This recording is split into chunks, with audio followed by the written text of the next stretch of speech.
What's good, y'all? Welcome back to another video. To the fail, we got Timeless Tim, Black Hood Public Schools. I'm not gonna lie, as a person who went to a Black Hood Public School, they are not all as cracked up to be. Well, they're cracked up to be some shit, so I guess they are all as cracked up to be. For example, niggas don't shut up. The teachers are so tired that they get a little worse with their job each year. I'm not gonna lie.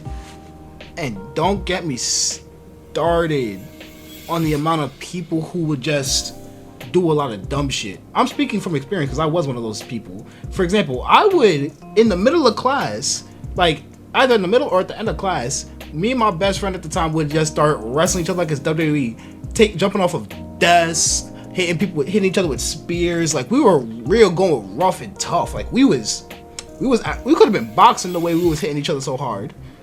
Heck, I got my ass beat several times for that. But hey man, I'm not gonna yap your ear off. We just gonna get straight into it. Be sure to like, comment, and subscribe if you enjoyed the video. Join me on the road to 1K, and let's get into it. So I picked myself up, got myself together, but right before exiting, my brother goes, "I'm coming with you. If they all try to jump you, I got your back." So I step outside, pulled up to the three homies, and now it's time for the showdown. Now my heart started racing. Say it's one thing to fight one person, but fighting three, holy! Yeah, nah, bro. Getting jumped sucks. As a person who did get jumped before, it's not fun. I got my get back, but it's not fun, bro. It's not. You ever thought about what did public school look like in the 2000s? Nah, not just any school. I'm talking Black Hood schools. Bro. It was not enjoyable.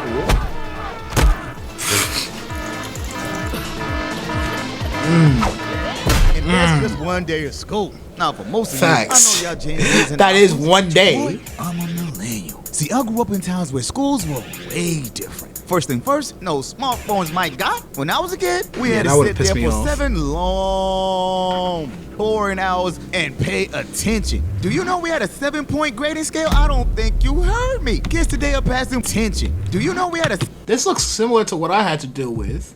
Because for me, everything below a 65 was failing. 65 to like 75? Hold on. Oh no, it was 65 to 70. Then it was 70 to 80 for like a D. 80 to 90 for like... Oh wait, no. Oh no, we did have a 4-point grading system. Actually, wait, nah, I did have this grading system because I remember I had a 70, and my teacher was petty as fuck. She said, "Oh yeah, we could drop it down to a 7 to like a 69 though," because back in my elementary school, my teachers was not fucking with me because that's when I was doing my like wrestling shit with my best friend at the time. Like she would actively drop my grades over some shit just to be petty. Like out of sheer pettiness. I remember one time she was doing a whole class event and then out of nowhere she told me, "Oh yeah, no, you're not joining." And made me sit in a desk out in the hallway just so I could sit there and hear everybody having fun. Mind you, I ain't do shit wrong that whole day. We could have been boxing the way we was hitting each other so hard. Like the fuck? 7-point grading scale? I don't think you heard me. Kids today are passing with a 40. The fuck? You can pass with a 40? If niggas is failing with this grading system, you are genuinely a stupid nigga. Dumber than an active box of rocks. You need to be educated by the Flintstones and then take actual education because you're just too stupid. You're just too stupid. You're dumb. You're dumb. If you even touch 40, you're dumb. You're dumb. Either that or you're extremely lazy. B is a D. You know how dumb you gotta be to get a 40? See, in the 2000s, a 70 was a D. My parents would have beat the brakes, transmission, and the cooling off people coming home with a 40. But check this out though, we had no social media. The best thing that could ever happen to my generation. I can't imagine all the dumb things we did as kids being saved online for the rest of our lives. Holy! But the one thing we did worse than any generation was the fights. See, I went to an all-black school. Kids were crashing out. I don't think you did it. I don't think you did fights worse than my generation. I'm a Gen Z. I don't think you've done fights worse than us.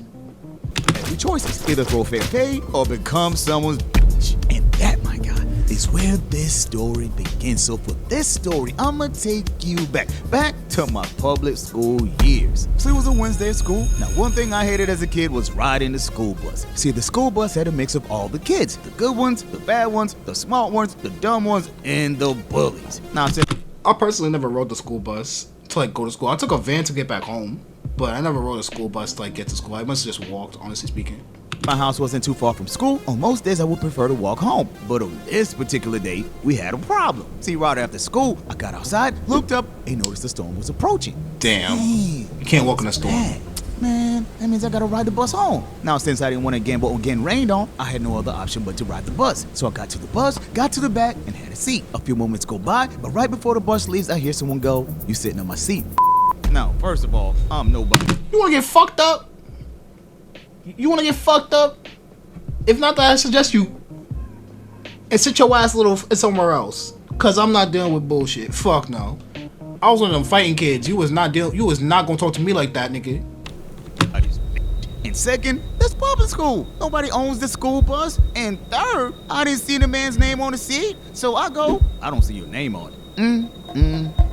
See, what I didn't know was this bus had unwritten rules, which worked in the following manner. All the younger kids sat at the front and all the older kids in the back. Now, since I was one of the youngins, my behind belonged in the front. But I didn't know. Come on, my guy, I barely rode the bus. But it's like I said, I'm nobody's. So I turned my head, ignored the guy, the bus rides off, drives all the way to my neighborhood, I hop off the bus, start walking for a few blocks, and that's when I noticed it. See, walking behind were 3 kids that sat behind me. So I start thinking, hold up, Tim, I know they're not thinking about jumping me. Dang, I gotta do something. Bruh, I ran like a bitch. Mama! Damn, yeah, you about to get jumped, you got no choice. So I rushed to the house, got inside, locked the door.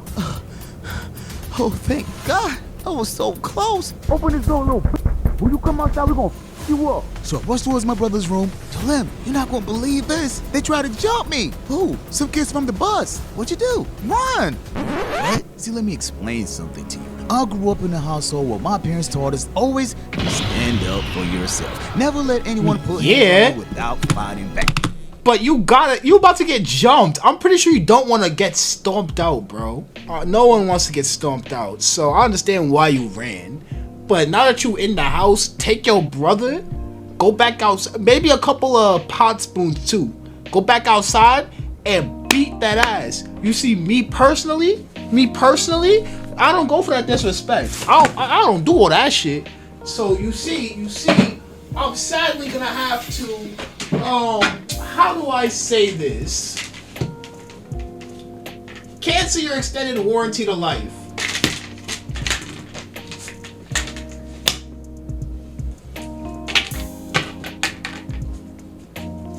Now shut up and come get cut up, cause I'm ready to mop your ass up tomorrow.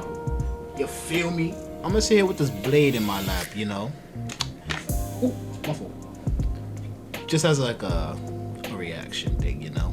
Just in case anybody tried to bully you. But most importantly, never run. See, if you ran, each time you see that person, you'll be running forever. So bro looks dead into my eyes and goes, "You better go outside and fight all 3 of them." What? Let me ask you something. Would you go back outside and fight 3 bigger, older kids? I don't think so. Remember, my house rules came with 2 choices. Fight all 3 kids by myself, or let bro tell moms and pops that I ran like a coward. But I'll be a damn turn a 3v1. Boy, you crazy? See, I feared my father 100 times more than anyone at school. I would rather fight 100 kids than face my father in a 1v1. So deep into my soul and went, "Come on, Tim, you got this." So I picked myself up. Right before exiting, my brother goes, "I'm coming with you. If they all try to jump you, I got your back." So I step outside. Yeah, now you got backup. What's up? Now it was time for the showdown. Now my heart started racing. See, it's one thing to fight 1 person, but fighting 3, holy, I'm cooked. Right before starting, I remember something my mother always taught me. Son, if you're ever fighting more than 1 person, just remember, they fear you more than you fear them. Which is true, because anyone that's afraid to fight you one-on-one and needs help is a coward. So I looked deep into all their eyes and went, "Let's squabble." But then, from the look in their eyes, I could see their demeanor changed. See, never in their wildest dreams did they think I'd be brave enough to take all three. Yeah, they are some punk bitches. They can't do shit. Pussy ass nigga.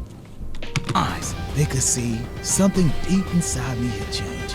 And I bought my big bro to watch my back. So there we were, me about to pack out 3 homies. So they all looked at me, looked back at each other, and just like that, they folded. On guard. Yeah. Tell you something. Fold like some laundry, nigga. Cause y'all about to get scrambled like some eggs. I think I damn near myself. I was bluffing. These boys would have folded me like a bag of laundry. But it's like they say, in life, our problems continue to follow us. No matter how big or small, we have to face them. So my parents got home, and boy, was I happy when my brother told them I stood up like a man. So, moral of the story. Courage isn't just having the strength to go on. It's also going on when you don't have the strength. Message. I'm not gonna lie, he was spitting facts at the end, bro. Sometimes when you being pushed to your edge, you gotta fight back. Heck, you should have been fighting back before you got pushed to that edge, honestly speaking. Cause like people tend to see that and then they just keep going and going and going. And they don't know when to stop. So when you get pushed to your limitations, and then next thing you know, they end up getting folded like they was fighting Prime Mike Tyson. They don't know what to do no more. So yeah, always stand up for yourself. Always stand up for yourself, cause sometimes you just face some punk bitches. But yeah, man, I'm gonna end it off there. If you enjoyed, be sure to like, comment, and subscribe. Join me on the road to 1K, and I'm gonna see you in the next one. Peace.